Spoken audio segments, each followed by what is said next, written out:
Makailang beses kong binasa ang hawak kong script na inabot sa akin ng editorial assistant. Hindi ko alam kung kailangan ko pa ba itong sabihin sa harap ng media. It was a live show at buong Pilipinas sa makakapanood nito. Nanginginig ang mga kamay ko. Hindi naman dapat ako ganito dahil halos mag-aanim na taon na ako sa industriya ng pagiging host. And yes, I work as a TV host. Madalas ang mga hot topic namin ay yung mga issue ng malalaking tao. Minsan with permission. Pero kapag naman wala ay hindi na lang kami nagne-name drop or we use blurred items or pictures na ipinapakita sa screen. Okay ka lang ba? Tanong ni Sandy, kaibigan ko. Napansin niya yata ang kabadong aura ko. Kumuha siya ng stall at inilagay yon sa tapat ko. Umupo siya roon habang ako na may halos malukot na sa pagkakahawak ng script. Okay lang ako. Nervous, I think. Pinilit kong huwag ipakita na hindi ako kinakabahan. She laughed. Tinignan ko na lang siya. Nervous dahil si Xavier ang hot topic mamaya? Aniya na mas lalong nagpakaba sa akin. Tumango ako. Natigilan siya. Kinakalkula ang tumatakbo sa isipan ko habang nakakunot ang noo. Are you close with him? Kaya ka ba ninenervyos? Tanong niya na hindi ko inaasahan. Should I tell her? Sasabihin ko ba ang matagal ko nang itinatago kung paano ako naging konektado kay Xavier? Hindi. Hindi ko kailangan sabihin. Tama, bakit ko sasabihin sa kanya? Kung si Xavier nga ay hindi ako nagawang ipakilala sa ibang tao, ako pa kaya? 6 na taon na kaming mag-asawa. You heard it right. Xavier and I was already married. Arranged marriage. Masyadong tradisyonal, di ba? Pero ano ba ang laban namin sa mga magulang naming gahaman sa pera? Wala silang pakialam kung mamahalin ba namin ng isa't isa. I mean, mahal ko nga si Xavier. Pero paano siya? Paano ang puso niyang nakalaan na sa iba? Ni hindi niya nga ako natutunang mahalin. At itong hawak kong script at blurred picture nakahalikan niya sa nakaw na picture, dumagdag pa. Oo na. Kung ninenervyos ka na. Mamaya lalong malukot yung script ang pangit sa harap ng kamera. Saway ni Sandy sa akin. Doon lang ako nahimasmasan. Kaunti na lang, mukha ng pamunas sa puwet itong hawak kong script. Napailing na lamang ako, bahala na nga. Total, ginawa naman niya ang lantarang pambababae niya. Mas mabuti na sigurong ipaalam sa buong Pilipinas, makaganti man lang. Oh, let's give her a round of applause. Our one and only, Celeste. Masaya nagpalakpakan ang mga audience ng studio. Pilit akong ngumiti habang lumalakad patungo sa sofa sa gitna ng entablado. I was wearing pointed red heels kaya ingat na ingat akong maglakad. I smiled at the audience bago tuluyang maupo sa sofa. Sobrang saya ni Lily, katalk partner ko sa studio. You're so pretty with that red fitted dress, ha? Is that Valentino brand? Pabirong wika sa akin ni Lily. Tumawa ako. Ganito talaga ang palaging bungad nitong partner ko. She was always compliments me about my looks. Palabiro ka talaga, Lily. Actually, it's from UK. Tatawa-tawang sagot ko. Oh, UK? Tignan niyo guys, ang yaman talaga nitong kapartner ko. Ani nito sa madla. Tumawa din ang mga tao. I smiled. Sobrang na-entertain talaga sila sa hosting namin ni Lily. You know guys, yesterday, she was wearing Balenciaga and Milano. But anyway, bakit hindi natin pag-usapan ng mga pasabog today? Aniya, tumawa ko at tumango. Ano nga ba ang ating pasabog talk guys? Ready na ba kayo? Tanong ko sa madla, bagay na inapprove naman nila. Let's start na. Si Nechite na popular business tycoon na nakipaghalikan daw sa parking lot ng 5-star hotel. Nanginig ako sa sinabi ni Lily. Agad kong dinampot ang tubig sa side table at ininom yon ng isang lagukan lang. Kabado man, ngunit muling sumagi sa utak ko ang paulit-ulit na sinabi ni Xavier sa akin. Stop wasting your time. Kahit na magpaka-devoted wife ka pa, hindi ako magkakagusto sa'yo. Parang echo yon sa pandinig ko. Napapikit ako. Nagsasalita pa si Lily nang bigla akong sumingit.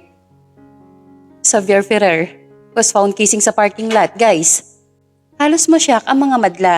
Kahit si Lily ay nagulat dahil sa name drop, ngunit ngumisi lang ako. Dito lang ako makakaganti sa asawa ko. And guess what, guys? Striper daw yung girl. What a cheap, right? Halos napao lahat ng tao sa studio. Nang magdako ang mga mata ko sa gilid ng entablado, ay sumisenyas ng cut yung direktor namin. Napangisi ako lalo. Nang balingan ko naman si Lily, alanganin ang mukha nito. At ito pa ang highlights mga people. Secretly married daw siya. Yet pumapasok sa bar at tumitable ng striper. How cheap, di ba? Marami pa akong sinabi at nang mag-cut na si Derek para sa pahinga ay halos kainin na ako sa galit. Kabilat kanan din ang mga calls at maging ang cellphone ko ay panay ring dahil sa mga medyang naintriga. Pero wala na akong pakialam. Lumabas ako ng studio at sumakay ng kotse ko nakangiti. Finally, sambit ko dahil pakiramdam ko parang nabunutan na ako ng tinik sa lalamunan. Maya-maya pa ay muli nagring ang cellphone ko. Nang sipatin ko ang screen ay si Xavier ang tumatawag. Siguro, mangungumpronta. Agad-agad ko itong sinagot. Masaya ka bang sinira mo ang pangalan ko? You want to play with me, Celeste? Alam mong hindi ako tumatanggap ng pagkatalo. Humanda ka sa akin. Galit niyang saad. I rolled my eyes at hindi na pinahaba ang usapan. Nang makarating ako sa bahay namin ay sa labas pa lang ng gate ay kabado na ako. Kung kanina ay wala akong maramdaman daundong sa aking dibdib. Malalim akong bumuntong hininga at sinimulang ibip ang minamaneho kong kotse. Makaraan ng ilang minuto ay agad akong pinagbuksan ng isa sa aming mga katiwala. Nang tuluyan ng maipark at lalabas na sana ay agad na may malakas na kamay ang humila sa akin palabas. Pwersahang isinandal sa pintuan ng kotse habang hindi tinatanggal ang maugat niyang kamay sa braso ko. Halos kumakarerang kabayo sa kaba ang nararamdaman ko ngayon. Lalo na nang mapadako ang tingin ko sa nanlilisik niyang mga mata. Pero hindi ako nagpatinag. Pilit ko itong tinatanggal at sinusubukang ipinapakita sa kanya na hindi ako nasisindak sa kanya. Bawiin mo ang sinabi mo sa media. Mag-public apology ka. Aniya. Wow ha? Utusan? Mataray ko siyang inismikan. At bakit ako mag-a-apologize? Ikaw ang dapat gumawa nun. Gagawa-gawa ka ng kalokohan. Nagpapahuli ka pa. Mas lalong dumiin ang pagkakahawak nito sa braso ko dahilan para mapangiwi ako ng bahagya. Ano ba? Umiling-iling siya. What do you want? Maangas niyang tanong. Gosh, ito ang kauna-unahang beses na itinatanong niya ako kung ano ang gusto ko. Masarap pa namang kumain ng pistachio ice cream. Pwede ba? Yun na lang isagot ko? Kaso, ang hirap namang humiling kapag ganito manggalaiti ang asawa kong impakto. Marami akong gusto. Sorry. Nagulat na lang ako nang bigla niya akong binitawan at sinimulang itukod ang dalawang braso niya at ikinulong ako sa mauugat nitong kamay. Hindi ako nakikipaglaro, Mrs. Ferrer. Aniya na mas lalong ikinausok ng ilong ko. Sa ilang taon naming kasal, ngayon ko lang narinig ang Mrs. Ferrer. Bagay pa naman, sayang. Hindi din ako nakikipaglaro, Xavier. Kaya pwede ba? Lumayas ka na dyan at baka matadyakan kita. Pagbabanta ko, tinapik ko ang nakaharang niyang braso at nagsimulang magmarcha. I did not cheat on you. Never. Seryoso nitong sabi, dahilan para matigilan ako. Muli ko siyang hinarap at matamang nakipagtitigan. At sino niloloko mo? Lolo mo? There's the pictures. Kaya wag mo nang itanggi. Sabay alis at iniwan siya sa labas. Ang akala ko'y titigilan na niya ako, pero nagkamali ako. Padabog niyang hinaklit ang kamay ko saka ikinaladkad ako papasok sa kwarto niya. Teka, ba't dito? Ang alam ko kasi ayaw niyang pumapasok ako sa kwarto niya. Tuturuan lang kita ng leksyon. Nang gagalaitin niyang sabi, bigla akong kinilabutan. Bakit pa ako tuturuan? Graduate na ako sa pag-aaral. Ano ba? Bitawan mo nga ako! Daing ko habang pinipilit akong ipasok sa kwarto niya. Kumapit kasi ako sa amba ng pintuan at pinipilit na hinihila ang katawan palabas. Habang siya naman ay hila-hila ang kamay ko papasok ng kwarto. Mag-uusap lang tayo. Aniya habang pinipilit pa rin ako. Hinirapan ko siya. Sayo nga kitang kausap. Muli kong sabi. Dahil walang binatbat ang lakas ko sa lakas niya ay nahila niya ako sa loob. Kabado ako, nandahan-dahan siya lumapit sa akin habang hinuhubad ang necktie niya. Kung ano yan nasa isip mo, please itigil mo yan. Saway kong ikinataas ng kilay niya. Ano ba sinasabi mo? Nainitan ako. Seryosong sabi niya. Napao ako. Akala ko may gagawin siyang masama. Napayaka pa naman ako sa sarili ko. Akala ko kasi re-rapin mo ko. Sumilay ang pilyong ngiti sa labi ng asawa ko. Yan bang iniisip mo? Kaya ayaw mong pumasok dito sa kwarto ko? Oo, yun talagang iniisip ko. Bukod pa doon ay iniisip ko rin na ayaw niyang may pumapasok sa kwarto niya. Hindi naman yata masamang mag-overthink, di ba? Mabuti na yung nag-iingat. Alam mo, wala namang masama kung may mangyari sa atin. Asawa kita. Asawa mo ako. Hindi dapat kinakatakutan ng mga bagay na yan. Nanlaki ang mga mata ko sa pagkakasabi niya. Ang lakas ng loob sabihin sa akin ang mga bagay na yon, siya lang naman ang may ayaw na may mangyari sa amin. Siya rin ang dahilan kung bakit 6 na taon pa rin akong virgin simula nang maikasal kami. Abat nauna pa yata nagsibuntisan ang mga kaklase ko kahit nauna pa akong ikasal sa kanila. Kaya tinanggap ko na lamang na hinding-hindi mababaling sa akin ang pagmamahal niya. Kaya heto, naisip ko mag-alaga na lamang ng mga aso para at least may mga anak pa rin ako sa edad kong ito. Pero hindi yan ang pinag-uusapan natin? Ang dapat pag-usapan natin is how you clear my name. May pagbabanta niyang sabi. Pinaningkitan ko siya ng mga mata. Nasa script yon, sinunod ko lang. Saka ba't ba nagagalit ka? Totoo naman. Hindi totoo yon, Celeste. AI lang yon. Pagdadahilan niya, napangisi ako sa mga baluktot niyang rason. Wow ha? Pati AI? Pinagbibintangan mo? Saka hindi ko na yun mababawi. Mawawalan ako ng trabaho pag ginawa ko yon. Pinal kong sabi. Then, what about mine? Hindi ba nasira ang pangalan ko? Aniya, muli ako napangisi. Alam mo sa buhay ngayon, Xavier, dapat may kanya-kanya tayong diskarte. Dumiskarte ka kung paano mo lilinisin ang pangalan mo. Pero ako, hindi ako magpa-public apology para sa'yo. Asa ka? Pansin ko ang pag-igting ng kanyang panga. Umigting lang siya, hindi ako natatakot. Hanggang ngayon, hindi ko pa rin maintindihan kung bakit ginagawa mo sa asawa mo yan, Celeste. Hindi ka ba nag-iisip? Sigaw ni Mami habang nakapamewang sa harap ko. Palakad-lakad siya sa harap ko na para bang hindi ako nahihilo sa ginagawa niya. Basta-basta ka na lang nagdadrop ng name sa national TV. Okay lang sana kung ako lang nakakapanood. For God's sake, nilagay mo sa alanganin ang pangalan ng asawa mo. Wala namang bago. She is always siding to my husband. Minsan nga napapaisip ako kung anak niya ba talaga ako. Nangyari na wala na tayong maghagawa doon. Mahinang sabi ko. Tumigil siya sa paglalakad saka matalim akong tinignan. May magagawa ka pa, Celeste. Kung gusto mo, may paraan. Wika nito. Kailan ba ako nananalo? Lahat sila kapi sa asawa ko. Ni hindi nga nila tinatanong kung okay ba ako sa piling niya. I was draining. Nakakaubos ng enerhiya ang mahalin si Xavier. Kaya nga bago ko pa ginawa ang patalk show sa TV, ay hinanda ko na ang annulment papers ko para sa kanya. Anong sabi mo? Sigaw ni Mami. You can do that, Celeste. Hindi ako nagpalaki ng anak para lang bumuo ng silang pamilya. Bawiin mo ang annulment na yan habang hindi pa nakikita ni Xavier. Napaismik ako. Matagal ko itong inihanda at wala akong balak na iurong ang annulment namin. I want to be free. Gusto ko magkaroon ng panibagong buhay. Annulment? Isang baritonong boses ang bumasag sa katahimikan namin ni Mama. Nanlaki ang mata ng mama ko na animoy nakakita ng multo. Si Xavier, seryosong nakatitig sa aming pareho. Oh, iho, namali ka lang ng dinig. Pagpapaliwanag ni Mama at saka pilit ng ginigitian ang seryosong mukha ni Xavier. Hindi ko na kayang magkunwari, so I stood up at mataman siyang tinignan. Nag-file ako ng annulment para sa atin dalawa. Diniinan ko ang huling linya. Hindi siya umimik. Si Mama naman ay panayang kalabit upang pigilan ako. Hindi ako pipirma. Walang emosyon niyang sabi. Napaismik ako. Bakit hindi siya pipirma? Eto naman ang gusto niya noon pa man. Na maghiwalay kami upang malaya na siyang mahalin kung sino man ang gusto niyang mahalin. Hindi nga ako pipirma. Mariin niyang sabi, dahilan para mas mainis ako. Ako ang magdidesisyon niyan. Pipirma ka whether you like it or not. Mariin kong sabi habang nakikipagtigasan ng tingin sa kanya. Nang mapansin ni Mama na lumalalim ang diskusyon naming mag-asawa, ay umexit ito upang iwan kami. Conjugal decision yan. Kapag ayoko, wala ka magagawa. Aniya at tatalikuran na sana ako, ngunit mabilis kong hinila ang braso niya paharap sa akin. Ano pa bang gusto mo? In the first place naman, ayaw mo na maikasal sa akin.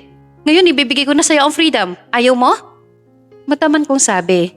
Pansin ko ang makailang beses ng pag-igting ng kanyang panga. Tama ka. Nung una hindi kita gusto. But people change, Celeste. Aniya sabay talikod sa akin. Mas naging palaisipan tuloy sa akin ang huling sinabi niya na people change. Ibig ba sabihin nun, gusto niya rin ako? Isang linggo kong hindi pumasok sa trabaho. Iniiwasan ko din ang mga tawag mula sa kumpanya namin. Alam ko naman mangungulit lang sila tungkol kay Xavier. Kaya naman nang bumalik na ako sa trabaho, inaasahan ko na nakatakot-takot na sermon ang makakasalubong ko mula kay boss. Pero nagtaka ako dahil walang sermon o galit mula sa boss ko. Bagkus ay nginitian pa ako na parang wina-welcome pa ako. May special guest tayo today, Celeste. Prepare your script. Aniya, sabay abot naman ni Sandy sa akin ng script. Pagdating namin sa studio ay tila may nararamdaman akong kakaiba. Agad ko napansin ang malapad ng ngiti ni Lily. Hindi nakasulat sa script kung sino ang guest natin, Lily. Sabi ko, hindi pa naman siya nakakasagot ay bigla na lamang nag-action si boss. Good morning everybody! Muli nagbabalik ang ating talk show. At wini-welcome ko din ang aking partner na nagbabalik. Wika ni Lily sa madla. Ngumiti ako. Yes, thank you Lily. Hi everyone, na-miss niyo ba ako? Tumingin ako sa madla. Tumango naman ang mga ito. Humingi lang ako ng paumanhin saka muli nagsalita si Lily. Guess what, partner? Grabe ang pagugol ng chismis about this billionaire. And napaka-grateful natin, partner. Dahil hindi niya tinanggihan ang ating paanyaya. Nalaki ang mga mata ko. Ang ibig ba niya sabihin, inimbitahan nila si Xavier? Hindi maaari. Lily, mahinang tawag ko. Pero huli na nang bigla niyang isinigaw ang pangalang Xavier sa karamihan na ikinapalakpak naman ng lahat. Napairap ako na lumabas ang asawa kong presko may dalang-dalawang buki ng bulaklak. Tumili pa ang madla nang inabot yun kay Lily at sa akin naman ang isa. Nag-init ang bunbunan ko sa kakapalan ng mukha ng asawa ko. After ng cheating issue niya, ay heto siya't may lakas pa ng loob na pumunta at magpa-interview sa amin. Kamusta, Mr. Ferrer? Thank you naman at nakarating ka. Malambing na wika ni Lily, dahilan para mapaismid ako. I'm fine, Lily. Mabuti na lang hindi hectic ang schedule ko, kaya ako nandito. Kahit wala sa script ay agad ko siyang tinanong. Hindi na malingid sa iyo, Mr. Ferrer, ang issue na may babae ka. Anong masasabi mo doon? Mataray kong wika, natahimik ang lahat sa pagiging prangka ko. Para saan pat, yan naman talaga ang pinunteriya niya dito. Oh, as a businessman, maraming maiinit na mata sa personal life ko. Marami din gustong siraan ako. And I think, isa ito sa mga way nila para siraan ako. Aniya, sinungaling. Sabi ng isipan ko. So, anong gusto mong palabasin? Na mali ang pictures at tama ka? Matapang kong tanong. Sumenya si boss na awat na pero hindi ako natinag. Ang ibig niya sabihin, Mr. Ferrer, kung filtered ba yung picture? Pangungureksyon ni Lily. Mataman akong tinitigan ni Xavier. Seryoso niya akong sinagot. May kwento sa likod ng pictures. Tinulungan ko yung babae. Hindi ko alam na bigla niya akong hinalikan.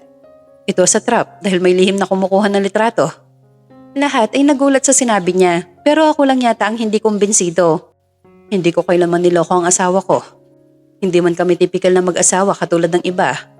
Pero gusto kong malaman niya na I do care for her. Sinserong wika niya habang nakatitig sa akin. Hindi ko maintindihan ang sarili ko na bigla na lamang tumibok ng napakabilis ang puso ko. Yuhu, nandito ako. Kasama ako sa usapan. Singit naman ni Lily, dahilan para mapatingin kami ni Xavier sa kanya. Bigla kong nakalimot na nasa interview portion pala kami. Nang matapos ang interview ay hindi ko na binalingan pa si Xavier. Ayoko nang makarinig ng mga sweet message sa kanya. Alam kong isa lang ito sa mga pain niya upang maghingi ng sorry sa maraming tao. Pagkalabas ko ng studio ay laking gulat ko na nakaparada pa rin ang kotse niya sa tapat ng building. Nakatayo siya roon habang nakapamulsa. Hindi ko alam kung may hinihintay siya o ako ba ang pakay niya. Hatid na kita. Sabi niya, umirap ako sabay pakita sa kanya ng susi. May kotse akong dala.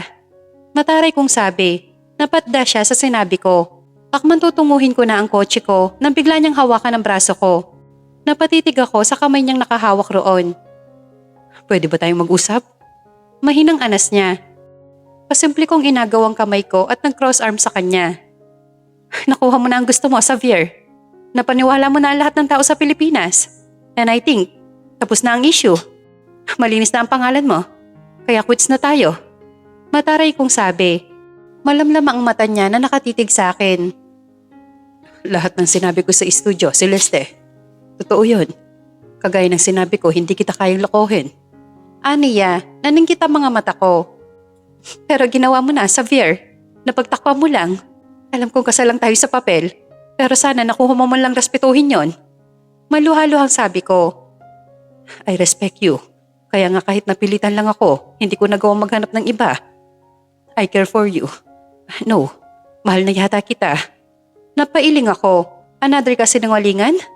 Muli niyang hinawakan ng kamay ko at itinutok ito sa dibdib niya. Napatitig ako roon at ramdam na ramdam ang malakas na kalabog mula sa puso niya. Nasa ganoon kaming posisyon nang biglang may sabay-sabay na nag-flash mula sa kamera. Nanlaki ang mga mata ko dahil hindi ko inaasahang maraming palang tao na nakamasid sa amin. Otomatiko niyakap ako ni Xavier upang iiwas sa presscon. Habang yakap-yakap ako ng asawa ko ay nakita ko pa rin sa aking peripheral vision ang pagkagulat ng boss at mga co-host ko. Siya ba yung kahalikan mo sa parking lot? Sabi ng isa sa presscon. Kasi nungalingan pa lang sinabi mo sa interview kanina? Ani pa ng isa. Kunot noong pinipilit ising-in sa utak ko kung bakit napagkamalan akong kabit. Kaya sa inis ko ay malakas akong kumawala kay Xavier at sumigaw. Asawa niya ako! Lahat ay nagulat. Natigil ang pag-flash ng kamera. Humigting ang mga panga ng iilan. Kahit sila boss ay hindi makagalaw, biglang na-paralyze. Nang tumingin ako kay Xavier, nakangisi ito. Ang akala ko ay titigil na sila, ngunit muli sila nagpumilit at sunod-sunod na nagtanong. So, you're Mrs. Ferrer? Ikaw ang legal wife? Kailan kayo ikinasal? Mabilis binuksan ni Xavier ang kotse niya at pinapasok ako doon. Mabilis kaming umalis sa dakong yon upang tuluyang makaiwas sa press. At habang nasa daan ay hindi ko maiwasang mailang kay Xavier. Bakit ko pa kasi inamin sa mga yon na asawa niya ako? Asawa ha? Pangaasar niya dahilan para paluin ko siya sa braso. Pagdating namin sa bahay ay hindi mawala-wala ang ngiti sa labi ni Xavier. Habang ako, namumroblema sa mga nangyari. Siya naman ay enjoy na enjoy. May stiff neck ba yung bibig mo? Lagi ka na lang nakangiti eh.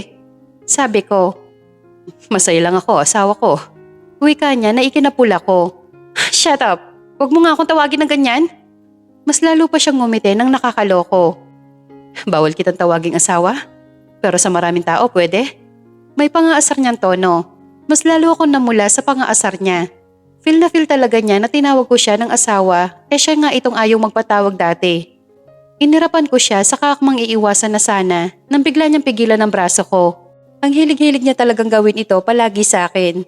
So I glared at him. Huwag kang umasta na para bang mahal na mahal mo ko? In the first place, ikaw naman ang nag-decide na isikreto ang marriage natin. Kumibot-kibot ang labi niya. Dahan-dahan siyang napayuko. May dahilan ako kung bakit ko ginawa yon. Kumunot ang noo ko. Puro ka may dahilan. Sige nga, anong dahilan mo? Na hindi mo ako mahal? Mataman kong sabi. Mabilis siyang umiling at naramdaman ko ang paghagod nito sa braso ko. Hindi ganun yon, Celeste. So ano? Matapang kong tanong. Malalim siyang bumuntong hininga. You're just 19 that time, Celeste. May kung anong kumirot sa dibdib ko nang marinig ang pag-confess ni Xavier. Simula nang ikasal kami, ay ito ang unang beses na nag-uusap kami ng masinsinan. Dahil madalas, daig pa namin ng hangin kahit palagi naman kami nagkikita sa bahay. We cannot look each other eyes na para bang masusunog kaming pareho kapag ginawa namin yon. Nang mapansin niya ang panakanakang pagpatak ng mga luha ko, ay agad niyang hinawakan ang mukha ko at pinunasan yon. Napapikit ako ng mariin. Pakiramdam ko ay nakaramdam ako ng pagmamahal mula sa kanya. Habang pinupunasan niya ang mukha ko gamit ang palad niya, ay siyang aking pag-angat. Nagtama ang aming paningin, na kahit hindi kami nagsasalita ay tila may sarili itong mga bibig. Otomatiko ako napapikit nang biglang paglapat ng labi niya sa labi ko. Hindi ko siya tinulak, hindi ko siya sinuway. I would like to take this opportunity para namnamin ang maiinit niyang hininga. Our kisses become hotter. May sariling desisyon at hindi na kailangang pang-utusan. French kiss yun, dahilan para makaramdam ako ng kuryente sa katawan. Hindi ko pa ito nararamdaman sa iba. He was my first man, kaya bago pa sa akin ang lahat. Kahit siguro sino ay hindi maniniwala na sa loob ng 6 na taon ay ngayon lamang nahalikan ang mga sarili namin ng ganito. Nakalimutan ko nga nasa sala pa kami. Dahan-dahan naglakbay ang mga kamay niya sa balikat ko. Dahil nakasuot ako ng tube na pinatungan ng blazer, ay agad ko naramdaman ang mga palad niya. Upang hindi na siya mahirapan, ay ako na mismo ang nagtanggal ng blazer na yon. Agad bumalandra sa kanya ang mapuputi kong balikat at dibdib. Kahit naman ganito ako, ay may ipagmamayabang din naman ang kutis ko. Wow, sabi niya na tila ba nalula sa nakita. Ngayon lang yata niya nakitang may magandang kutis ang kanyang asawa. Iginiya niya ako papuntang master bed ni Xavier. Hindi ko nga alam kung paano kami nakarating sa kwartong yon na hindi tumitingin sa daan. ni hindi nga kami natisod man lang. And yes, ipinagpatuloy namin ang maiinit na sandali sa kwartong yon. That was amazing. Hingal na hingal niyang sabi. Napangiti ako. Ganito pala ang feeling nun. Nakalimutan ko bigla na nag-file ako ng annulment. Binalot namin ang mga sarili namin ng comforter nang hindi pa rin nagbibihis. Sa sobrang pagod ay nakatulog na pala ako. Hindi ko alam kung ilang oras ako nakaidlip. Basta nagising na lamang ako na may humahagod na naman sa kabibi ko. Kahit na inaantok ay nakaramdam ulit ako ng sensual na pakiramdam. I want to do it again, Celeste. Paus niyang bulong sa akin tenga. He do it habang nakatalikod ako sa kanya. Ipinunla lahat ni Xavier sa akin hanggang sa muli kami nakatulog. Ngalay na ngalay ang aking buong katawan habang binabaybay ang hagdan pababa. Paggising ko, wala na sa tabi ko si Xavier. Kung maka 1, 2, 3 sa akin, akala mo'y pamasaherong jeep lang. Nakabusangot ako hanggang sa tuluyan akong makarating sa kusina. Ngunit nagbagong ekspresyon ng mukha ko nang matagpuan si Xavier na naka-apron. Wala siyang damit pang itaas, kaya litaw na litaw ang matitigas nitong biceps. Nagmadali siya malapag ang kawaling hawak niya nang makita ako. Oh, sweetie, gising ka na pala. Come. Aniya at mabilis akong pinaghila ng bangko. I was very shocked. Sobrang daming pagkain pang breakfast. Niluto mo lahat to? Napaisip ako. Oo nga pala, sabi niya pinag-day off niya ang lahat ng tao rito kaya wala ang mga maids. Sana ginising mo ko para ako ang nagluto. Sabi ko, umiling siya. May sentimental value tong bahay sa akin, sweetie. Sayang naman kapag nasunog mo lang. Naningkit ang mga mata ko. Tumawa lang ang loko. Siguro dahil nung unang kasal namin, kamuntikan ko nang masunog itong bahay. Gusto ko lang naman siyang ipagluto nun. Ang problema ay wala akong talent sa ganon. Kasalukuyan kaming kumakain ng breakfast nang bigla na lamang bumukas ang pinto at sumalubong sa amin si Mami. Oh my God, grabe! Pero natigilan siya nang makitang sabay kaming kumakain ni Xavier. First time ko yata kayong makitang sabay kumain. Taas kilay niyang sabi. Mami, kain po tayo. Wika ni Xavier. Sumili pa malapad ng ngiti ng nanay ko. Hindi siya makapaniwala sa nakita. Hindi ko siya masisisi. Maski ako, hindi ko rin alam kung bakit kasabay kong kumain ang kurimaw na to ngayon. Walang sabing umupo si Mami at sumantok ng kanin. Pero habang ginagawa yon ay panay ang kwento nito tungkol sa mga nangyari. Alam niyo bang pinag-uusapan kayo ng media? Pero hindi niyo siguro alam dahil mukhang nag-e-enjoy kayong dalawa dito. Mapang-asar ni Mami sabay sundot sa akin sa tagiliran. Ma'am, stop! Saway ko pero humagikik lang siya. Ano sabi ba, Mami? Tanong ni Xavier. Sumubo lang siya ng kanin at nagsalita kahit may kanin ang bibig. Naku, marami. May positive, may negative. Alin doon ang gusto niyong malaman? Pero pwede naman both. Napailing na lamang ako sa kadaldalan ng nanay ko. Pero mas maganda kapag kayo na mismo ang manood. Abay sayang yung mga cellphone niyo hindi nagagamit. Maya-maya pa kinuha ni Xavier ang phone niya at gulat na gulat sa mga nakita sa social media. Bakit? Nag-aalalang tanong ko. Tumingin sa akin si Xavier. Kailangan natin magpa-interview ng magkasama. Gusto kong malaman nila kung gaano kita kamahal. Seryosong wika niya na ikinantango ko naman. Xavier, point of view. Magkahawak ang kamay namin ni Celeste habang nasa harap ng mga tao. Narito ang lahat ng intriga ukol sa relasyon ko sa kanya.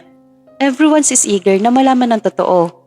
Halos hindi na namin maaninag ang mga mukha ng mga tao dahil sa sunod-sunod na pag-flash ng kamera. Tahimik lang si Celeste at binasag ko ang katahimikan na magsimula akong magsalita.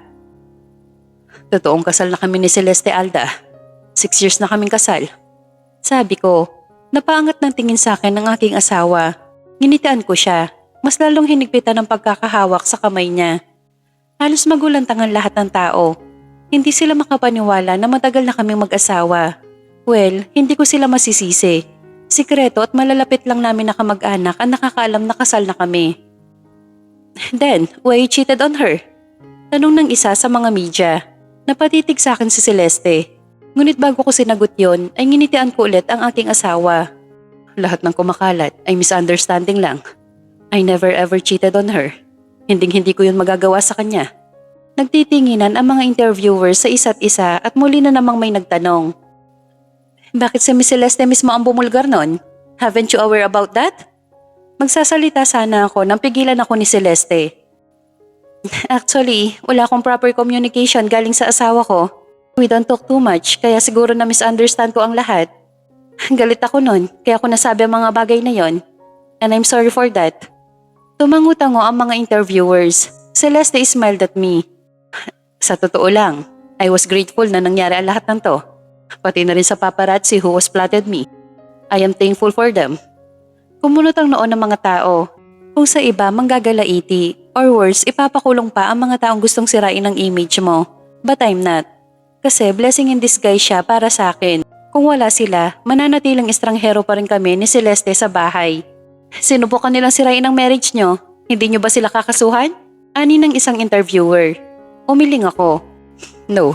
As I said, I was thankful to them. Dahil sa kanila, naging mas open at vocal na kami sa isa't isa ng asawa ko.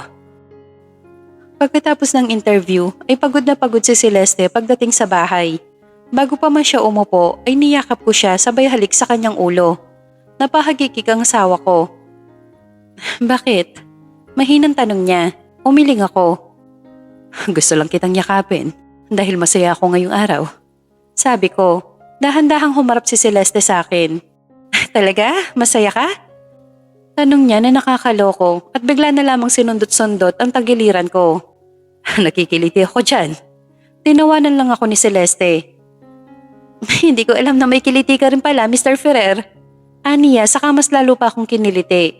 Panay ang iwas ko hanggang sa nahuli ko ang kamay niya nangingiliti. Gotcha. Bitaw, sabi niya. Tinalikan ko siya. Tanging ganti lang ng halik ang magagawa niya dahil hindi na siya makagalaw. Kaysa kinikiliti mo ko, pleasure me na lang. Kanina pa nagkikilit itong alaga ko. Tumawa lang siya. Loko-loko ko talaga. Tanghalin tapat oh. Saway niya, pero hindi ako nagpatinag. I kissed her aggressively, dahilan para mapatugon siya. Sa sobrang kalasingan namin sa halikan, ay nabitin kaming pareho na bigla na lamang bumukas ang pinto at bumulaga ang mga katulong namin pinag-day off ko. Ba't ang bibilis niyong bumalik? Inis kong tanong sa kanila. Sir, nababagot na po kami sa labas. Nangangati na tong mga kamay namin para maglinis. Wika ni Maria. Nakaramdam ako ng inis dahil hindi na namin matuloy ang gagawin sana namin dahil sa mga istorbo. Pero nakaisip ako ng paraan. Sweetie, let's go to my room. Hindi ko to pwedeng pigilan, magkaka-blue balls ako. Bulong ko sa kanya dahilan para mahina niya akong binatukan. Mag-lunch muna kaya tayo, pwede? Aniya, pumayag na lamang ako. Isang linggo ang makalipas. Ipinapark ko sa parking lot ang kotse. Sa dami kong absent ay kailangan ko na talagang pumasok. Kinukulit na rin ako ni boss at nangako naman silang i-off topic nila ang tungkol sa amin ni Xavier para sa aming privacy. Sinipat ko ang aking orasan bago ko isinara ang pinto ng kotse. Saktong 7:00 at pasalamat ako dahil hindi naman ako na-late. Saktong pagsara ko ng pintuan nang mapansin ko ang isang figura ng babae at matiim na nakatitig sa akin. Naka-fitted dress ito ng pula at pakiramdam ko'y mangangain ng buhay. Mugto ang mga mata niya na ikinakunot ng noo ko. Hindi naman ako lumalapit sa mga tao basta-basta lalo na't hindi ko lubos kilala. Siya na ang lumapit sa akin. Celeste? Ikaw ba si Celeste? Mangiyak-ngiyak niyang tanong. Agad naman akong tumango. Mukhang harmless naman ang babae at mukhang wala namang balak na saktan ako. Bakit? Pag-uusisa ako. Napalanok ito ng ilang beses. Siguro'y may importante itong sasabihin dahil mukha itong kinakabahan. Maganda ang babae at sa katunayan parang kasing edad ko lang siya. Maputi at may katangkaran din. Hindi ko nais manggulo, Celeste. Pero nagmamakaawa ako para sa anak ko. Mangiyak-ngiyak niyang wika. Hindi ko siya maintindihan ni hindi ko nga alam ang mga sinasabi niya. Naguguluhan ako. Wika ko. Tumingin siya sa aking mata. Buntis ako kay Xavier. Halos binuhusan ako ng malamig na tubig sa aking harapan. Halos sumeko rin sa aking tenga ang katagang binitawan niya. Pero hindi, baka gumagawa lang siya ng kwento. Baka isa lang ito sa mga taong gustong sirain ang relasyon namin mag-asawa. Sinungaling. Umiling ang babae at agad na pahawak sa braso ko. Umatras ako ng kaunti, ngunit ikinagulat ko nang bigla siya lumuhod sa harapan ko. Pilit ko siyang pinapatayo ngunit ayaw niya. Nagpalingalinga ako sa paligid na baka may makakita sa amin at muling maging issue. Magkaklase kami ni Xavier. Nung nagpa-interview ka, pumunta siya sa bar. Nagkita kami. Pareho kaming problemado at nalasing. Hindi ko alam kung bakit ko pa siya pinapakinggan. Gayunpaman, gusto kong malaman ang kataksilan ng dalawa sa akin. Hindi namin sinasadya, Celeste. I am 4 weeks pregnant now. Nanikip ang dibdib ko sa mga narinig. Otomatiko ako napahawak sa akin dibdib. Hindi ko maiwasang isipin na pagpapakitang tao lamang ang ipinakita sa akin. Planado ba niya makipag-ayos sa akin dahil may nabuntis siyang iba? Ang sakit. Sobrang sakit. Wala akong magagawa dyan. Hey, Miss Wife, and you're just nobody. Kung buntis ka, problema mo na yan. You slept to a married man. Matapang kong sabi kahit sa loob-loob ko'y hinang-hinana. Tatalikuran ko na sana siya nang pigilan ulit niya ako sa braso. Babae ka rin, Celeste. At alam ko naiintindihan mo ako. Kailangan ng anak ko ng ama. Sabi niya. Hindi ko siya pinansin. Bagkus ay bumalik ako sa kotse at umalis sa lugar na yon. Sa gitna ng daan ay hindi ko napigilang umiyak. Ang akala ko kasi, ito na ang bagong buhay namin ni Xavier. Nagkakamali lang pala ako dahil nananaginip lang ako ng gising. Masakit. Walang kasing sakit ang aking mga nalaman. Sana nga bingi at bulag na lang ako para hindi ko maranasan ng ganito. Pag-uwi ko ng bahay ay agad akong sinalubong ni Xavier. Nagulat din siya dahil ang akala niya'y pumasok ako. Oh, sweetie, ang aga mo yata. Namiss mo ako kaagad no? Pabirong saad niya dahilan para ismikan ko. Isang tanong, isang sagot. Diretsahang sabi ko, napakunot ang noo niya. Waring nagtataka kung ano ang ibig ko sabihin. May naikama ka bang babae bukod sa akin? Seryosong tanong ko. Umiling siya at humakbang palapit sa akin. Anong tanong ba yan, sweetie? Akmang kukunin niya sana ang kamay ko, ngunit bahagya ako lumayo rito. Talent mo na ba talaga yan? Magsinungaling? How I wonder lahat ng pinakita mo sa akin lately ay kasinungalingan din. Nalilisik ang mga mata ko habang sinasabi ang katagang yon. Hindi ko alam ang sinasabi mo, Celeste. Mariin pero may lambing niyang sabi. At dito tuluyan nang nangilid ang mga luha ko. Hindi sana ganito kung aamin siya kaagad. Ngunit mas masakit kapag alam mong totoo pero nagsisinungaling pa rin ang taong kinukumpronta mo. Baka hindi mo maalala. Ipapaalala ko sa'yo. Nakatingin lamang siya sa akin. May kumausap sa akin na babae. May nangyari daw sa inyo sa bar. And do you know what's funny is? She's pregnant. At congratulations, tatay ka na. Nanlaki ang mga mata niya sa ibinulalas ko. Para itong nasupresa, yet may takot sa mga mata niya. Habang ako na may dahan-dahan nagsibagsakan ang mga nangilid kong luha. Agad ko din itong pinunasan para hindi na masyadong maiyak pa. She's pregnant? Napangisi ako. Parang expected niya nang mabubuntis niya ang babae. Parang inaamin na rin niyang may nangyari sa kanila base sa kanya reaction. Celeste, magpapaliwanag ako. Bigla siya na alarma dahil batid niyang alam ko na. Bigla niya ako niyakap at nagpupumilit sa aking pagpupumiglas. Hindi ko sinasadya, Celeste. Hindi ko sinasadya. Lasing ako nun. At problemado. Garalgal niyang sabi na kahit hindi ko man siya titigan ay alam kong umiiyak siya. Napapikit ako ng mariin habang dinadama ang mahihigpit na yakap ng asawa ko. Hindi ko na mabilang ang sakit na naidulot niya sa akin dahil lang sa pagmamahal. At hindi naman siguro masamang piliin ko rin ang sarili ko kahit minsan, di ba? Hindi naman siguro ako masyadong makasarili kung mamahalin ko rin ang sarili ko kagaya ng pagmamahal ko sa kanya. Nagmamakaawa siya sa akin. Kailangan ng ama ng anak niyo. Napaka-selfish ko kung hindi kita papakawalan, Xavier. Emotional kong wika. No. Akin ka lang, Celeste. Akin ka lang. May diin sa boses niya at tila may pagbabanta. Maghiwalay na tayo. Bigla siyang natigilan. He grabbed my hand at hinila ako papasok ng kwarto niya. Mabilis akong natangay hanggang sa makarating kami sa kwarto niya. Hindi ko kayang mawala ka, Celeste, mababaliw ako. Umiiyak niyang sabi. Napailing ako. Hindi mo ako pag-aari. Sigaw ko. Pero akin ka. Mabilis siya lumapit sa akin at marahas akong hinalikan. Panay ang aking pag-iwas at pagtulak, ngunit malakas siya. Napangiwi pa ako nang aksidenteng makagat niya ang labi ko. Ang akala ko'y titigil na ito, pero hindi. Nagpatuloy siya sa ginagawa at pilit akong hinuhubaran.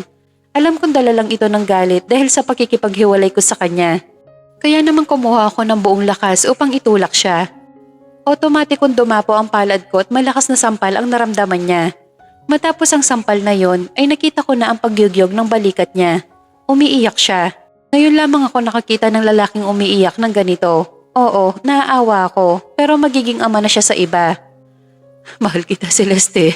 Mahal, mahal na mahal. Patuloy siya sa paghikbi habang nakatingin siya sa sahig. Sa sobrang bigat ng nararamdaman ko ay pinili kong magmatigas dahil yun ang kailangan. Hindi mo pa ako totoong mahal, Xavier. Dahil kung mahal mo ako, hindi ka makakagawa ng mga bagay na ikakasakit ko. Hindi siya sumagot. Ipapadala ko dito ang annulment. Please, pirmahan mo sana. Kung totoong mahal mo ako, pipirma ka at ibibigay sa akin ang kalayaan ko. Agad ko siyang nilagpasan, ngunit bago pa man ako tuluyang lumabas ng kwarto, ay sinulyapan ko pa siya ng isa pang beses. Nasa ganoong posisyon pa rin siya at nananatiling nakayuko habang humihikbi. Hanggang sa tuluyan na akong lumabas. Hindi ako nagdala ng mga damit. Umalis akong sarili ang dala. Walang may alam at maging ang parents ko ay hindi ko pinaalam. Gusto kong maging the girl who ran away. Yung walang nakakaalam kung saan ako. I deactivates all my accounts. Mabuti na lang at may ipon ako to start a new life. Ba't kasi pinatulan mo pa mga batang yon na sugatan ka tuloy? Mariing saway ko kay Dre habang dinadampian ng bulak na may betadine ang kanyang tuhod. As usual, nakipag-away na naman siya sa mga bata sa labas. Sinabi ko na kasing huwag masyadong maglabas-labas, yan tuloy nagasgasan na naman ang tuhod niya. Kasi naman mami, sabi nila anak daw ako ng magikero. Bigla na lang daw ako lumitaw ng walang tatay. Pagsusumbong niya sa akin, natigilan ako sa sinabi ng anak ko. Malalim akong bumuntong hininga, lumalaki na nga talaga siya. 4 na taong gulang na siya ngayon at kasing bilis ng panahon ang panguusisa niya tungkol sa kanyang ama. Mga tanong niyang hindi ko pa kayang sagutin sa ngayon. Dahil alam kong nasa masayang pamilya na ang magaling kong asawa, ex pala. Bakit mo pa kasi hinahanap ang tatay mo? Nandito naman ako. Malambing kong wika matapos ko lagyan ng band-aid ang tuhod niya. Napapaut ng labi ang anak ko. Napapangiti ako sa tuwing ganito ang aura ng anak ko. Ganitong ganito siya kapag nagtatampo. Ay, tinanong niya pa ang tungkol sa tatay niya matagal ko nang ibinaon yun sa limot. Kung hindi nga lang siya naging kamukha ng daddy niya, matagal ko nang kinalimutan yon. Nasaan po ba talaga si daddy, mami? Muli ako napabuntong hininga. Di ba ang sabi ko sa'yo, dating seaman ng daddy mo. Nalunod yung barko, ayun kinain ng pirana. Pagsisinungaling ko. Mami sabi sa source, nabubuhay lang daw yung pirana sa river, not in the ocean. Napakamot ako ng ulo kahit na hindi naman nangangati. Nauubusan ako ng may dadahilan. Kung dati nauuto ko pa siya, ngayon mahirap nang gawin yon. Ano kasi, kinain siya ng malaking pusa at dinala doon sa kabilang bahay. Bahala na kung ayaw niyang maniwala. Kumunutan noon ni Dre. Para hindi na mangulit pa, ay pinaligo ko na at nangaamoy pawis na. Hindi naman siya kumontra at kusang sumunod. Mabait na bata si Dre. Inaamin ko noong una ay nahirapan akong buhayin siya mag-isa. Kakabukas lang na maliit na grocery store ko noon dito sa Mindoro at wala pa akong kasama. Pero tila swerte sa akin si Dre. Siya ang dahilan upang magpatuloy ako sa buhay. Nagpalit ako ng identity para hindi na matrace ni Xavier. Tinanggap ko na hindi siya para sa akin. Bonus na lang dahil naging ama siya ng anak ko. Nais kong ibigay ang buong pamilya kay Dre pero alam ko sa sarili kong hindi na mangyayari yon. Siguro nga, marami ng anak yung asawa ko sa babae niya. Simula nang nilisan ko ang bahay namin, ay kinalimutan ko na rin ang kalahating ako. Walang kaibigan, walang pamilya. Mami! Pwede po ba tayong mag-mall? Gusto ko yung transformer na robot. Pamimilit ng anak ko. Kahit marami na siya laruan, ay pumayag pa rin ako. Kaysa namang kulitin ako ng kulitin o di kaya usisain. Mabuti na yung nililibang ang isipan niya sa ibang bagay. Medyo may kakulitan si Dre, hindi ko siya masisisi. 4 years old pa lang naman siya at likas ang pagiging makulit sa ganitong edad. Pagkatapos kong mabili ang toy na gusto niya, ay agad na akong pumila sa counter.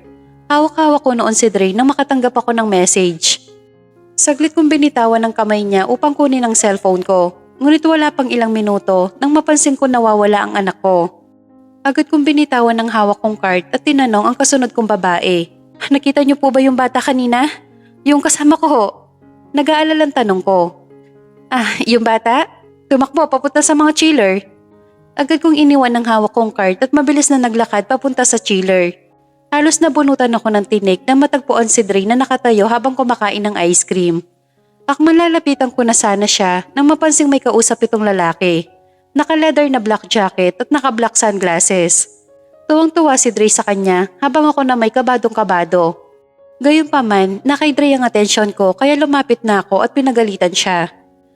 Di ba sabi ko sa'yo huwag ka lalayo kay mami? Dahil sa takot ay bumalahaw ng iyak ang anak ko at hindi na kinain ang ice cream niya. Agad akong humingi ng despensa sa mga taong nakapalibot sa amin, lalo na sa lalaking bumili ng ice cream niya.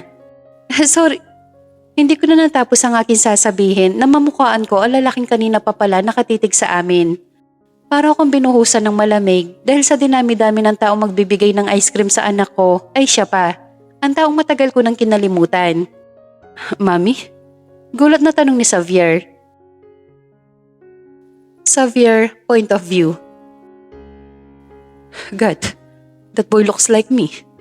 Kaya naman na magtungo ito sa chiller ay hindi ko napigilan lapitan ito. Nang mapansin ko nakatitig ito sa chocolate ice cream ay hindi ako nagdalawang isip na bilhan siya. Thank you po, wika niya. Agad kong inalo ang ulo niya. He was sweet at pareho kami ng gusto. I like chocolates too, lalo na yung dark choco. Kasalukuyan kaming nasa business meeting sa bagong tayong hotel dito sa Mindoro. Ayoko nga sanang tanggapin ng contract dahil malayo ito sa Maynila. Pero nang makita ko ang mismong location ay tila may bagay sa akin na humihilang tanggapin ang inaalok na kontrata. Habang nasa site kami ay naisipan kong dumaan sa mall. Pumasok ako sa isang grocery store para bumili sana ng inumin nang maisputan ko ang batang paslit na natatakam sa ice cream. Natagilan lamang ako nang patakbong humahangos ng takbo ang babaeng ina ng bata. Biglang kumabog na malakas ang puso ko. 5 taon na akong nangungulila sa kanya. Hinanap ko siya kahit saan at hindi ako makapaniwala na kamukhang kamukha niya ang babaeng matagal ko nang hinahanap. Kinusot ko ang aking mga mata dahil baka namamalikmata lang ako, pero hindi. At mas lalo ko nagtaka nang bigla nitong tinawag ang bata at pinagalitan. Mami? Tanong ko nang tawagin siya nitong mami. Ibig sabihin ay anak siya ni Celeste. Nang makita ako para nakakita ito ng multo. She was shocked and worried. Halos hindi nga ito makatingin sa akin ng diretsyo. Nang akmang kukunin na niya ang bata ay agad kong hinawakan ng kanyang braso. Walang galang na, magkakilala ba tayo? Napakunot ang noo ko.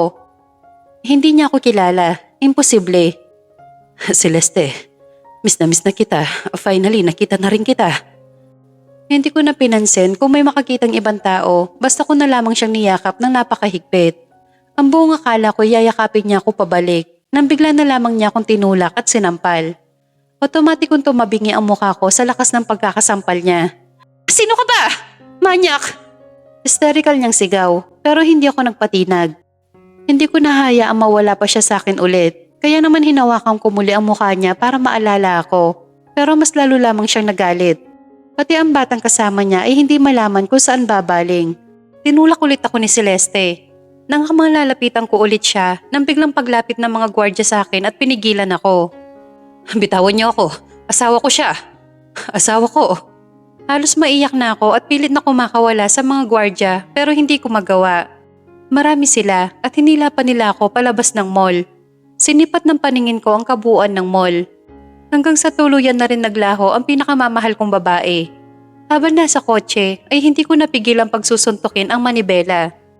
Agad kong tinawagan ang parents ni Celeste na nooy umiiyak rin sa aking ibinalita. Nag-hire din ako ng private investigator para malaman ang naging buhay ng asawa ko. Kung nag-asawa ba ulit siya, wag naman sana. That boy, kamukhang kamukha ko siya. Hindi kaya anak ko siya? At masasagot lang yon kapag muling magtama ang aming landas at hindi ako matatahimik nang hindi siya nakakausap. Kasalukuyan ako naglalaban ng puting mga damit ni Dre nang makarinig ng sunod-sunod na doorbell. Medyo maselan ako pagdating sa damit ng anak ko kaya imbis na ipalaundry, ay ako na mismo ang naglalaban nito. Gusto ko pa sanang tapusin ang isang damit na kinukusot ko na muli itong mag-doorbell. Kaya naman padabog akong tumayo at ipinunas ang mabulang kamay sa napakaiksing shorts. Nakasanto pambahay lang din ako dahil wala naman akong lakad sa ngayon. Dahil nasa dulong bahagi ang laundry room, ay kinakailangan ko patuloy pumasok ng bahay upang dumaan sa main door. Naabutan ko sa sala si Dre na masaya naglalaro sa kanyang transformer toy. Hindi maipinta ang mukha ko sa inis dahil natigil ako sa ginagawa. Kaya naman agad ako nakapamewang pagkalabas ko ng pintuan. Sino ba yung pindot ng pindot? Singhal kong bungad. Ngunit agad ako natigilan at halos mapanganga nang bumungad sa akin ang nakangiting si Xavier. Anak ng, paano niya nalaman ang bahay ko? Nagkita ulit tayo, Celeste. Aniya sabay kindat. Napaismik ako sa kapreskohan niya. Parang akala mo'y hindi kami nalayo sa isa't isa ng 5 taon. Sino ka ba ha? Matapang kong singhal. Oh, come on, Celeste. Hindi bagay sa'yo magsinungaling. Napailing ako at matapang siya tinignan. Hindi kita kilala, saka trespassing ka. Pwede kitang kasuhan sa kakasunod mo sa amin. Pagbabanta ko, ngunit tumigting lamang ang panga niya. Ipapakulong mo? Ipapakulong mo ang asawa mo? Tapos kilay niyang saad. Hilaw ako na pangiti. Magsasalita pa sana ako nang sipatin ng paningin niya ang kabuuan ng aking katawan. Nanlaki ang mga mata nang maalalang nakashorts lang ako at basang sando. Otomatiko ako napayakap sa sarili. Ipapakulong talaga kita! Muling singhal ko, pero parang wala lang yun sa kanya at hindi man lang natinag. Bagkus ay bahagya akong hinawi at basta na lamang pumasok sa bahay ko. Hoy! Ano ba? Ba't ka ba basta na lang pumapasok? Hinarap niya ako saka itinaas ang iilang papel. Napakunutan noo ko nang bigla niyang ibinigay sa akin. Agad ko itong tinanggap at nanlaki ang mga mata ko sa mga nabasa. True identity ko yon at lahat ng mga ginawa ko at transactions ay nandoon. Lahat ay nakapangalan sa akin. Kaya kahit magpanggap pa akong hindi ko siya kilala ay hindi na ito kapanipaniwala. Dre is my son, right? Kaya ba ako tinatakasan para ilayo sa akin ng anak ko? Tila may panunumbat nitong tanong. Sa inis ko ay basta ko na lamang binato kung saan ang papel. Matapang siyang tinignan na animoy ako pa ang may atraso sa kanya. Hanep ka rin ano? Sino ba may kasalanan sa ating dalawa? Sino ba ang sumira ng pamilya natin? Sino ba ang nakabuntis? Ang kapal-kapal na mukha mo sumbatan ako na para bang ako ang may atraso sa'yo. Matiim siyang tumitig sa akin. Hindi mo man lang ako binigyan ng pagkakataong mag-explain, Celeste. Hindi ako nakabuntis. Wala ka lang tiwala sa akin at basta na lamang akong iniwan sa ere. Napatda ako sa mga narinig. Hindi maaari. Inaasahan ko nang bumuo na siya ng bagong pamilya sa babaeng yon. How come na hindi niya yon anak? Paano nangyari yon? Tahimik na ang buhay ko, Xavier. Pakiusap, lubayan mo na kami. Dito ay nagsimulang maglandas ang aking mga luha. Matagal-tagal na rin nang huli akong umiyak. Ngayon lamang ulit. Are you two fighting? Sabay kami napalingon ni Xavier kay Dre na nooy naka-cross arm sa gilid namin. Pansin ko ang pagilid ng mga luha ni Xavier nang makita ang anak namin na nooy nakakunot ang noong nakatingin sa kanya. Hi buddy. Nahihiyang sambit niya kay Dre. Pero seryoso lamang siyang tinignan ng anak ko. Inaaway mo ang mami ko, no? Sagot! Muntin tanong niya na may pagbabanta sa ama. Agad namang umiling si Xavier habang nakataas ang 2 palad. Hindi ko inaaway ang mami mo, anak. We're just talking. Pagdadahilan niya, mas lalong kumunot ang noon ng anak ko. Anak? Yes, I'm your dad. Sabi niya. Nakatitig lamang ako kay Xavier habang karga-karga sa lap niya ang anak namin. Dama ko ang pangungulila niya sa anak, maging ang pananabik ni Dre sa ama. Ayaw ko namang sawayin dahil baka yan pa ang magiging dahilan upang lumayo at magtampo sa akin ng anak ko. Hinayaan ko siyang makasama niya ito buong araw. Kinagabihan ay kasalukuyan ako nagkakape sa dining table nang lumabas si Xavier sa kwarto ng anak namin. Ayaw kasi nitong matulog na hindi siya katabi at baka umalis na naman daw ito ulit. Kaya wala akong choice kundi hayaan siyang katabi ito hanggang sa makatulog na si Dre. Celeste? Mahinang tawag niya sa akin na agad ko namang ikinalingon. Oh, tulog na ba siya? Sumimsim muna ako ng isa pang beses bago tumayo sa kinakaupuan. Baka uuwi na ito at sasamahan ko lang hanggang sa makalabas. Umuwi ka na, bumalik ka na lang ulit dito kung gusto mong makabanding si Dre. Wika ako, hindi naman ako madamot na tao. Ayokong ipagkait kay Dre at tanggalan siya ng karapatan bilang ama ng anak ko.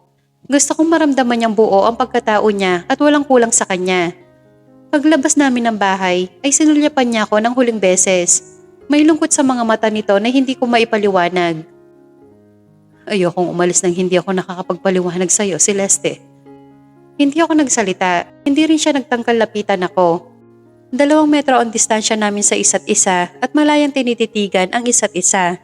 Minsan, napapatanong ako sa sarili kung ano ba ang nangyari sa amin dalawa. We both discovered ourselves, parehong hindi namin gusto ang isa't isa hanggang sa totoong nagmahalan. But look at us, completely strangers. Parehong may kirot sa dibdib na dinadala. Hindi ako magpapakalinis sa harapan mo, Celeste. Hindi ko i-deny na may nangyari sa amin ng babaeng yon. But I was drunk and devastated that night. Ang buong akala ko ikaw yung kasama ko noon. Nagising na lang ako kinabukasan na nagkasalahan ako sa'yo. I want to hold my breath this time. Deserve ko bang pakinggan ang mga reasons niya? Kung sa bagay, matagal ng panahon yon, tapos naman na ang tungkol sa amin. Her child was not mine. Buntis na daw siya bago pa may nangyari sa amin. Tumaas ang kilay ko. How can you be sure with that? Napayo ko siya. Pinadianay ko siya, Celeste. Gusto kong patunayan sa'yo na hindi ako ang ama na dinadala niya. Hinanap kita para ipakita sa'yo ang medical record. Unti-unti ko napansin ang pagpatak ng mga luha niya. Then, you're gone. Kung saan-saan kita hinanap. Halos mabaliw ako noon. Pero anong magagawa ko? Kasalanan ko naman talaga. I ruin you. Parang bigla lumuwag ang kandado sa puso ko. I don't know. Seeing him like this para akong pinaparusahan. Gayunpaman, nagmatigas ako. I do poker face and act like was I still mad. Gusto kong maramdaman niyang hindi ako ganun kalambot. Hindi ko hinihiling na patawarin mo ko, Celeste. Pero hindi ko ipapangakong titigil akong suyuin ka. Dahil mahal kita. Mahal na mahal. Nangilid ang mga luha ko. Ayoko magsipatakan ito. Hindi sa harapan niya. I escape and hide for 5 years. Ano lang ba itong ilang minutong maitago rin ang mga luha sa mga mata ko? Nagulat na lamang ako nang mabilis siyang humakbang palapit sa akin at niyakap ako ng mahigpit. Natigalgal ako at halos hindi makagalaw. Kahit galit ako sa kanya, ay naiinis ako sa sarili ko kung bakit hindi ko siya maitulak-tulak. Namimihasa ka na. Kung gusto mo ang kapatawaran ko, pagtrabahuan mo. Sabi ko dahilan para kumalas siya sa pagkakayakap mula sa akin. Malapad ang ngiti at halos hindi makapaniwala. Hindi ko naman siya pahihirapan ng sobra, pero mas maging maingat lang ako this time. Promise, Celeste. Gagawin ko lahat to make you mine again. Aniya at biglang hahalikan sana ako nang agad na pinigilan ng hintuturo ko ang basang labi niya. Huwag masyadong mabilis, Mr. Ferrer. Hindi naman na siya namilit pa. Pagkus ay masaya siyang umalis sa bahay ko na ano mo'y nanalo sa loto. Xavier, point of view. Thank you po, Daddy. Sobrang saya ko po. Wika ni Dre at halos walang paglagyan ng saya dahil sa pasurpresa ko sa kanya. 5th birthday niya ngayon at first time niyang mai-celebrate ito kasama kami. Kahit yung mami ni Celeste ay tuwang-tuwa nang malamang may apo na siya. Kaya naman pagkatapos kong maibalita yon ay nagmadali ito pumunta sa Mindoro. Celeste and I was okay. Palagi ko siya sinusuyo at ipinapakita sa kanyang deserve ko ng second chance. Kahit na hindi pa niya ako pinapapasok muli sa buhay niya, ay hindi niya ako pinagkaitan ng karapatan kay Dre. Kontento na ako nakikita ko siya araw-araw. Happy ka ba? Ginulugulo ko ang buhok niya. Opo, sobrang saya ko talaga. Ani ni Dre, hindi naman masyadong maraming bisita. Mga close friends and family. Pinaghandaan ko talaga ang birthday ng anak ko dahil katulad niya, first time ko rin ma-celebrate kasama siya. We do games, may mascot at may party. Natapos ang buong araw na masaya ang lahat. Kinagabihan ay nakatulog si Dre sa bisig ko dahilan na rin sa matinding pagod. Kaming tatlo na lang ang narito sa bahay at maging mga magulang namin ay nakapagpahinga na sa binok nilang hotel dito sa Mindoro. Malaya kong tinitigan ang natutulog kong anak. Hindi ko mapigilang mapangiti. Kamukhang kamukha niya talaga ako. Nakatulugan ka na. Mahinang sabi ni Celeste na ikinalingon ko. Kanina pa pala siya nakasandal sa amba ng pinto. Hindi man lang namalayan. Oo nga eh.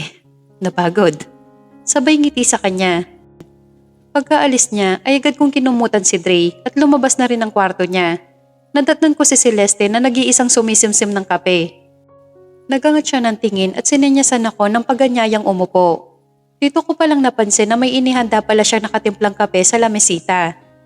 Hindi ako nag-atubiling lumapit at agad kinuha ang tasa. Napagod ka ba? Biglang tanong niya. I look at her. Ang tinutukoy niya siguro ang party kanina kaya mabilis akong umiling. Napagod talaga ako pero worth it naman ang pagod na yon para sa akin. Medyo. Sagot ko sabay simsim ng kape. Sa panunuyo sa akin, hindi ko napigilang mabilaukan. Agad ako napalingon na may kasamang pag-aalala. No, of course not. Hindi ako mapapagod, no? Kahit pa pumuti ang buhok ko. Tuloy-tuloy kong sabi. Humagigik si Celeste sa walang preno kong usal. Ibinaba niya ang kanyang tasa at malaya akong tinitigan. Sabi mo saka na lang kita papatawarin kapag pumuti na ang buhok mo. Bigla ako nalungkot. Ang tagal nun, saka ugod-ugod na ako nun. Masyadong matagal yata yon. Reklamo ko sabay kamot sa batok ko. Napailing na lamang siya. You know, I decided something. Bigla ako na-excite sa sinabi niya. What if, patawarin kita ngayon?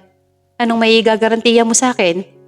Nalaki ang mga mata ko. Ibig bang sabihin nun, pinapatawad na niya ako? Mabilis ako nagtaas ng kamay na tila nagpe-pledge. My life, Celeste. Igagarantiya ko sa iyo ang buhay ko. At pangakong hindi na ako makakagawa pa ng mali ulit. Agad siya napangiti. Sige na nga, sabi mo yan ha. Hindi ko napigilang mapaiyak. Ito na yata ang pinakamagandang pagkakataong ipinagkaloob sa akin ng Diyos. Kaya naman hindi ko na nagawa pang pigilan ng sarili kong halikan siya. Sobra-sobra ang pagpipigil ko na mahalikan siya.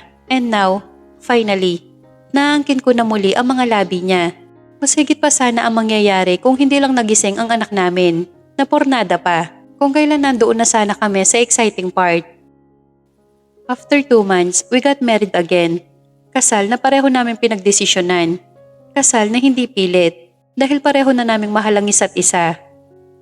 Mahal na mahal kita, Celeste. I said matapos selyuhan ang marubdob na halik sa harap ng maraming tao.